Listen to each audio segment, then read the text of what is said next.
3 important things you need to know before you determine if you can act as your own general contractor for your owner-build barndominium project. Number 1, you need to check with your building authority to determine if it's allowed to even act as your own general contractor. Now, every area is different. Generally speaking, barndominiums are going to be allowed in rural areas, not cities. There are building departments in cities. However, you're more than likely going to be looking at your county or your township for your building department. And if you are allowed to act as your own general contractor, make sure you verify the stipulations that are involved with that. For example, we were allowed to do an owner build.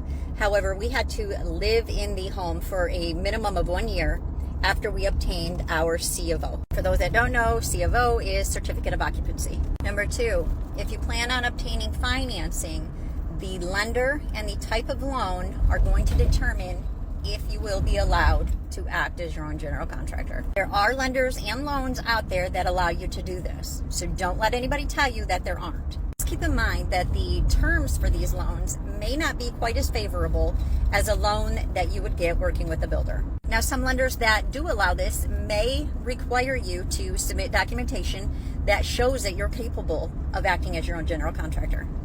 And that brings me to point number 3. Are you capable?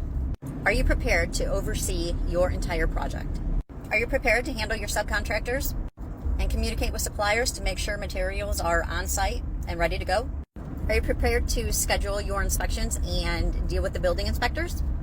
Do you even know what needs to be completed by one trade before you go ahead and schedule another trade to come in behind them? These are just a handful of tasks that are required of a general contractor. Now your wheels are turning, aren't they? And that's okay. You need to make sure that you're prepared before you go ahead and decide to take on this task. After all, this is your home we're talking about. Now, I made this video because I've noticed lately I'm getting a lot of questions about people asking, what does it take to be your own general contractor? And as I mentioned, these are just a handful of things that you need to consider.